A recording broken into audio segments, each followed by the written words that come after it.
and hello to everyone. I didn't unfortunately understood what you just said, but I will just highlight that I'm speaking from the perspective of an expert who working on the daily basis with strategic communication. And strategic communication is not exactly propaganda. It's also not to counter propaganda. I will try to give you a very good picture what's the difference between propaganda and strategic communication in my presentation, and I believe you will get it.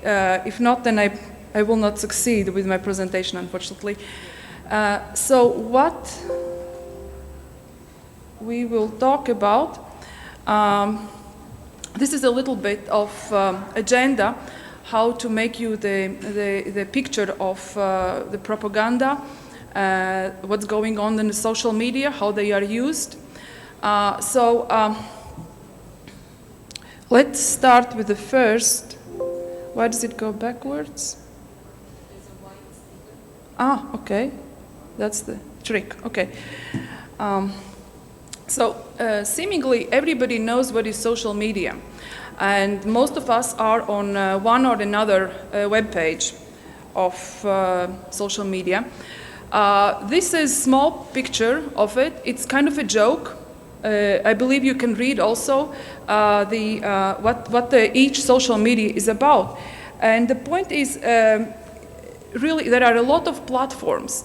They can vary in between countries, and each platform is used for some specific way of communication. You will not go, for example, on Twitter looking for your friends' pictures. In most of the cases, you will use Facebook, or you will use Vkontakte. I know it's popular in Russian language. In Latvia, we have our own, which is Draugiem. So there are huge variety of social media, and they all can be used in one or another way also by adversaries. So some basics about social media. It is considered that 1.55 billion people are on the Facebook, 0.9 billion are on WhatsApp, those are the most popular, and 0.3 are on Twitter. So it's huge platforms for all those people. The idea of the social media is to connect, to share, to interact. And very often, if state offices, or maybe even we as individuals, state agencies, if we go on social media, the perception is that this is some stable audience which is there for you to address, which is not the case, because the communication happens between all the players on these social medias, and they are changing. And I think it's good to consider, if you are a state agency, to think from the basis of individual or in the business, or on the point of view of individual and business, who wants to attract attention. And their approach to social media is not to sell themselves. I am here, you need to listen, but to sell the lifestyle. So this is approach of the business, and I think this is also could be useful for the state agencies in terms of how you show yourself on those platforms. And there are things to sell on also from the perspective of state agencies. So we can sell rule of law, we can sell inclusiveness, we can sell transparency, we can sell that the taxpayers' money is well spent, and these are the messages you want to convey through your communication. Not only, for example, that there is a meeting between two ministers. You can always include some message which shows importance of why your agency organized this meeting. So these are just the small things which make a difference when you try to get your audience. And the other thing is that you need to remember that nobody on social media is in charge on what is there out. So you always can be, you should be ready that you can get attacked, or your message can be, your narrative can be misinterpreted.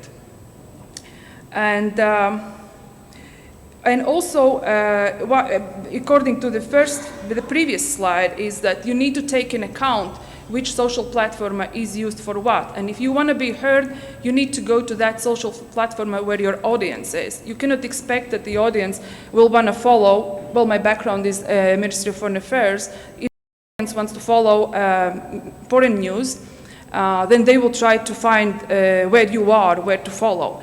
It's actually vice versa. And what is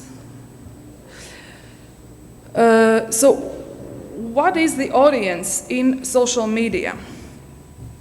I think this triangle shows very well. The idea of this triangle is to say that on average 10 to 15% on participants on internet are the ones who make content.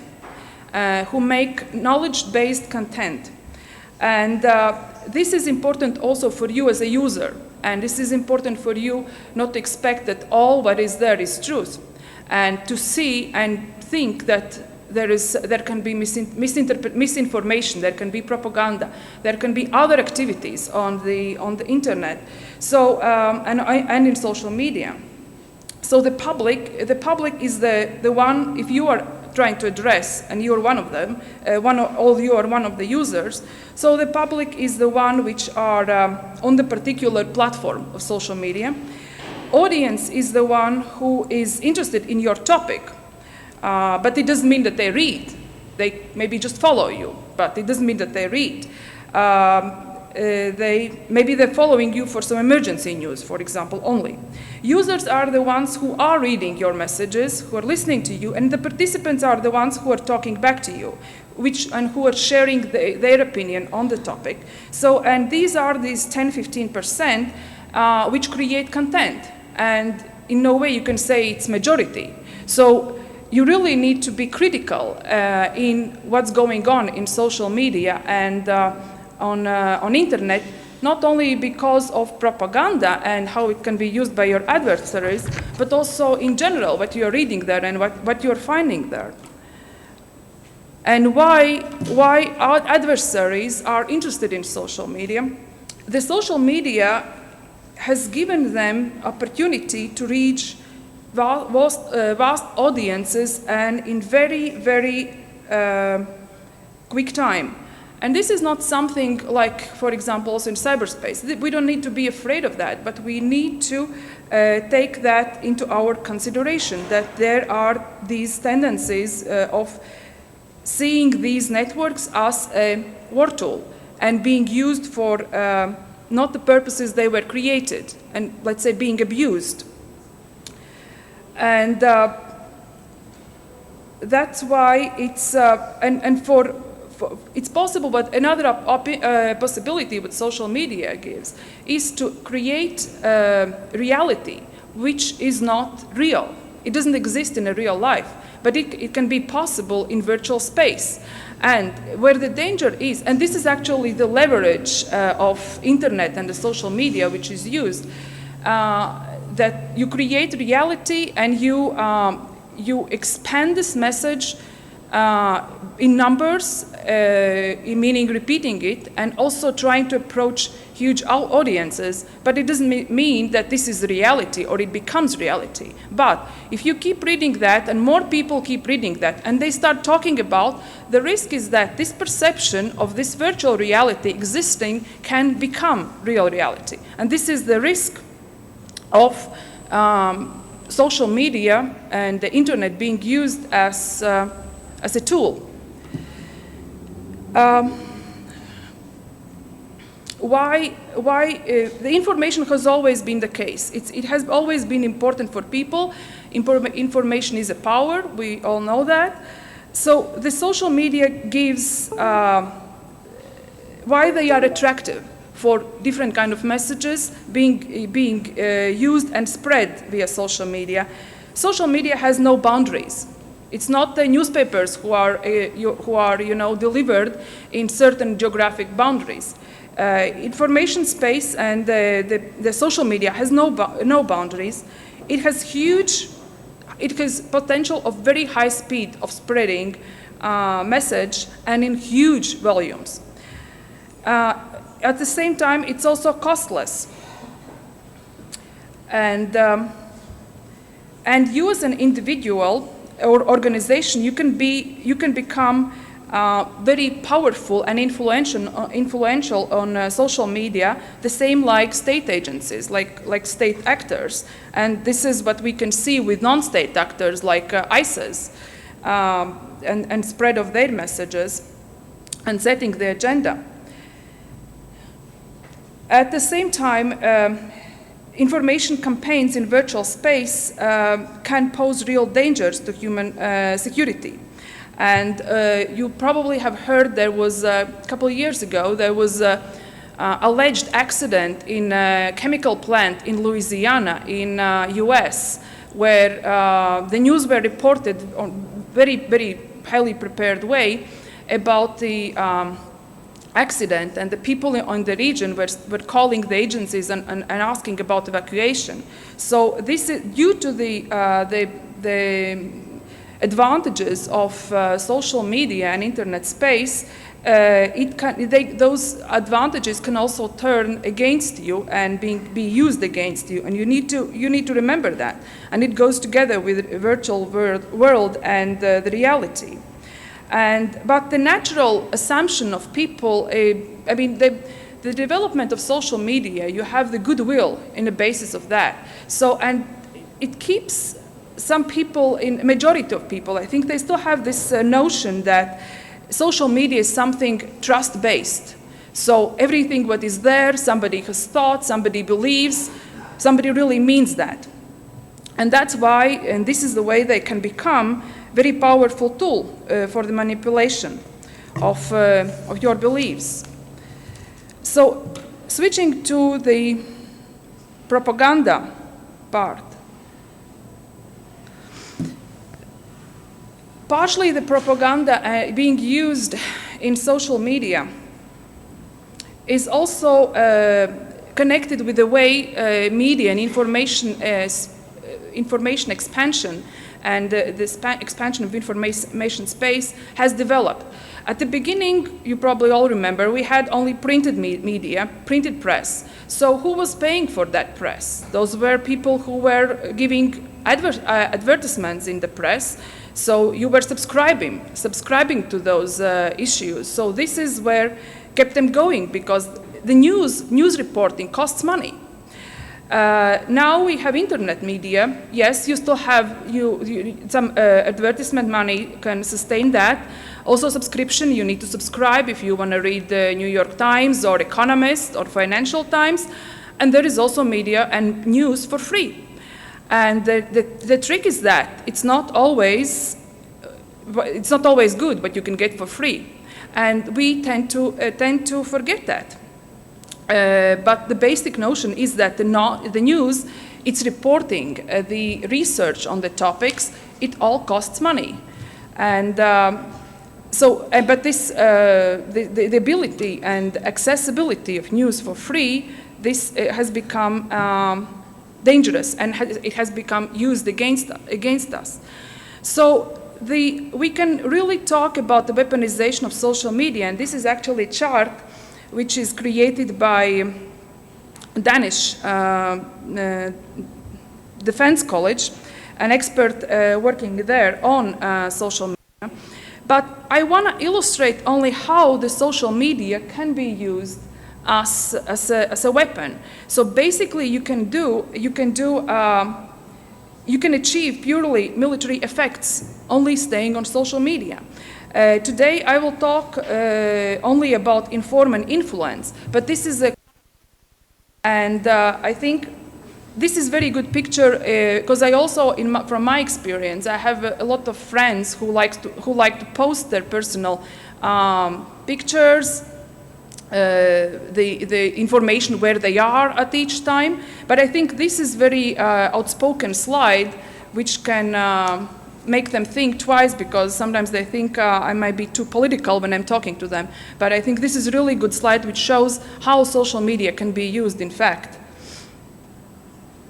And I want to touch about the inform and influence part of social media only. So this chart is also prepared by U.S. Office of Naval Researcher, an expert there, which shows how the information can become an influence. So you can just inform people about some event or accident or basic pure news. Then you still can create a discussion about these news. But you can also have a discussion, somebody maybe giving some additional information, but attaching their special point of view, which could be their own. At the same time, it could be somebody else, or maybe done on behalf of somebody else. And attaching this special point of view, this person can also make some suggestion, which can maybe, be some conspiracy theory, or it can urge you of thinking of some action, or maybe just feeling panic and feeling like doing something. So, inform versus influence.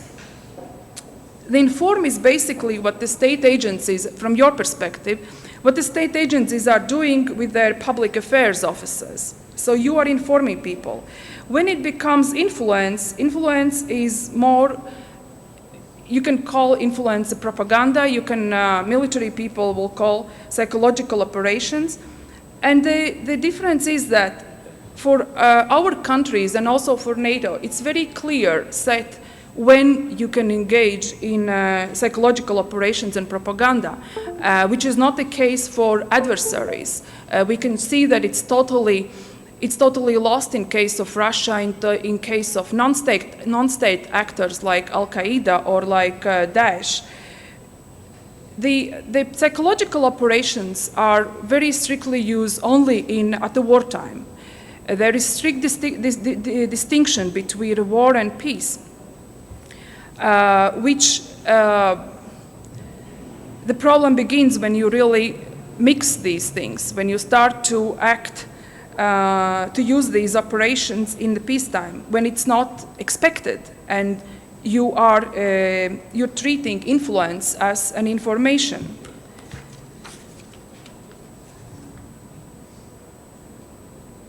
So let's talk, it's a little bit, I think it's from the Russian perspective about the activities, how that can be done. So what Russia is doing on the social media and in media space at all, so oops, I think my 20 minutes are gone. I will try to shorten.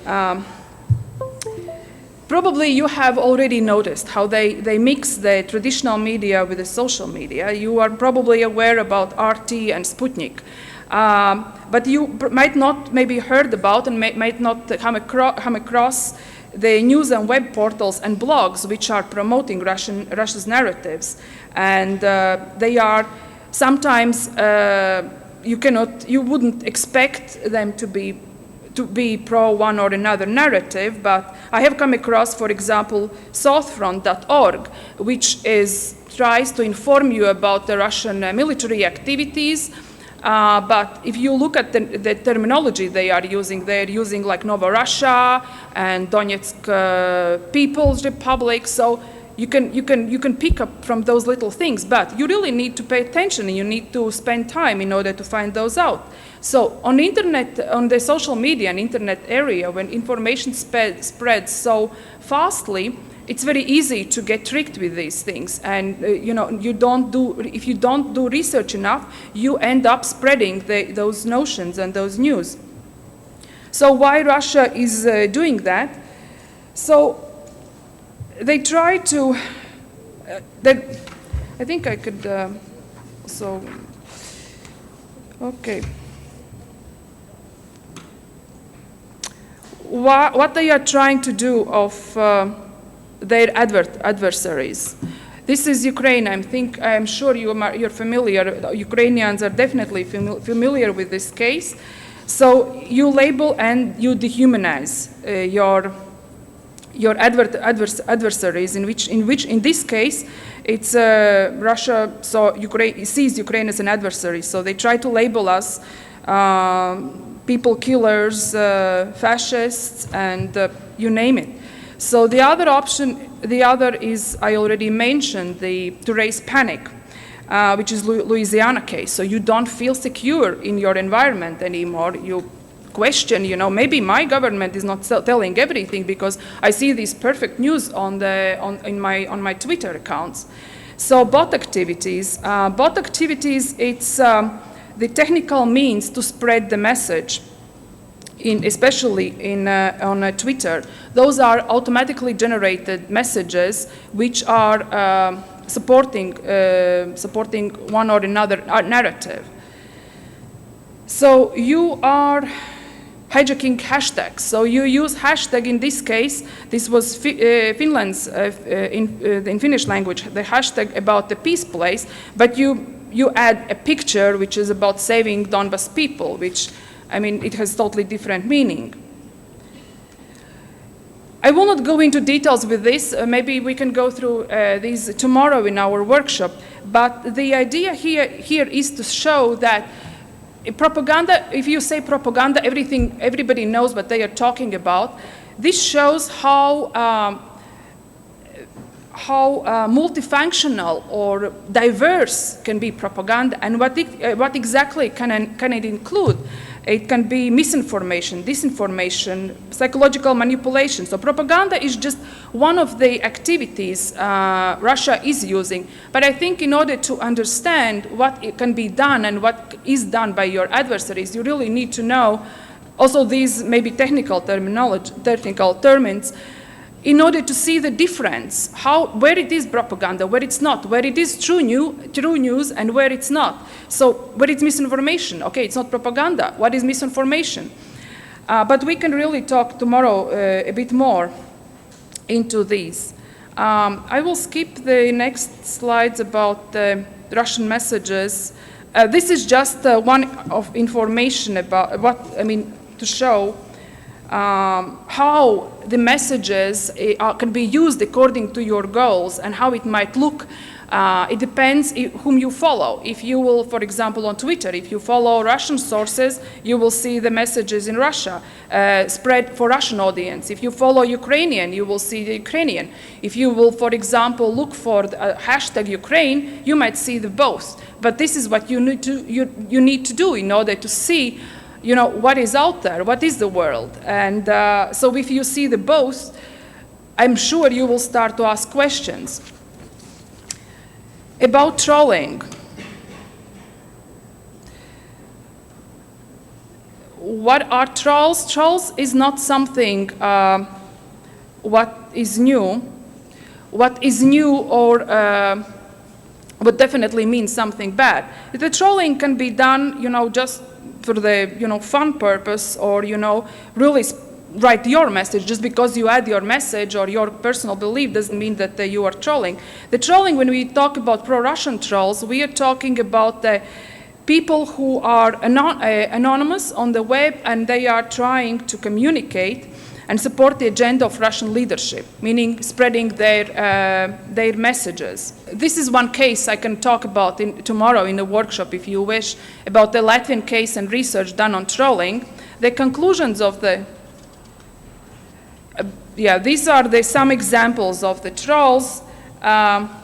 People usually like these slides, I must admit. So we have, after doing research on Latvian, on the Twitter account on Ukraine during the Ukraine crisis in 2014. So we have come to conclusions about certain role models of the trolls. So how you can see that there is probably something behind, it's not a personal belief. So these are, they usually tend to blame US for everything.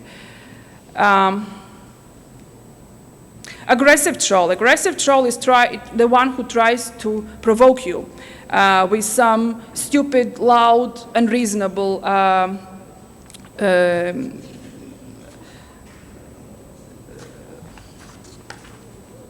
forgot the word, message. Then you can see the people who add a lot of Wikipedia. So you just copy paste something from Wikipedia. You add a lot of information. You just pull just trash the space with some facts. Very often they are not even on the subject. Then you can see a lot of people who make some statement, provocative statement. This was the word I was looking for before. The statement, and then they add some attachments, which are videos, and you not always necessarily have time to go and watch that video, but you will read this 1 or 2 sentences. And these are bikini trolls. Bikini trolls are the ones which we see as their main audience is male audience between 30s, 40s, who will see very nice pictures of women, and they will tend to read what is the message. So if you follow these kind of pictures and you read these messages several times, somebody can achieve something. These are the conclusions about the trolling in the Latvian case. And basically, the thing is that we don't necessarily see that they achieve what they are meant to, and the biggest impact of the Russian messages in Latvian internet space and social media space comes from traditional Russian media. But it doesn't matter that you need to neglect these things, because as I said already also before, the perception can become reality, and you need to monitor them. You need to know what's going on. Today's takeaways, as Tanel said, digital is new normal. It will stay there. There are more people who have not been online than who have, so it will expand. So you need to create your own content according to your narratives, which goes together with the strategic communication. You need to remember that, that it's not only cyberspace, there is a real world as well, and not only activities and what is happening on the ground, but also newspapers, books, theaters. So all that is information to you.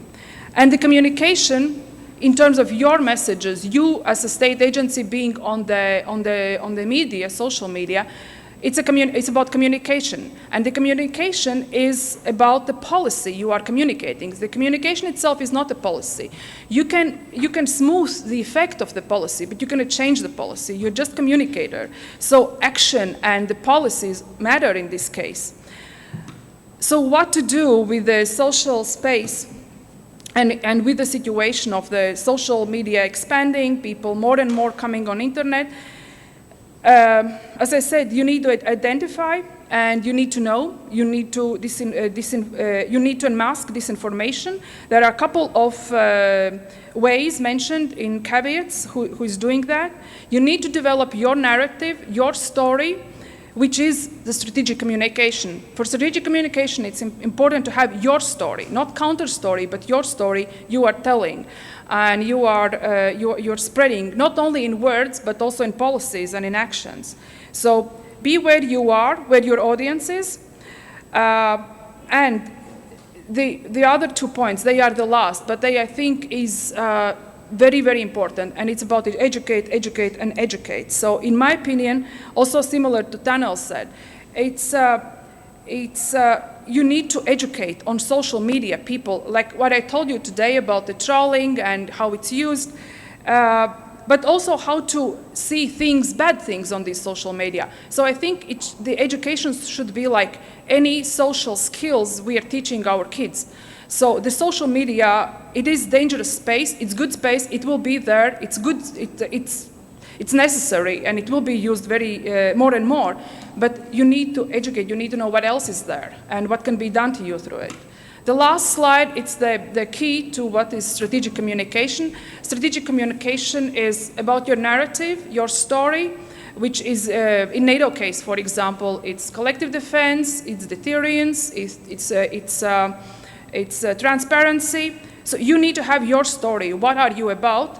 And you need to communicate it through all levels, both vertically and strategically. And of course, your narrative needs to fit the mindset of your public. In this case, the Georgian people need to support the narrative and the vision and the message the Georgian Minister of Foreign Affairs is trying to spread. And even if you still need more information and looking for it, you can really feel free to approach me. Thank you.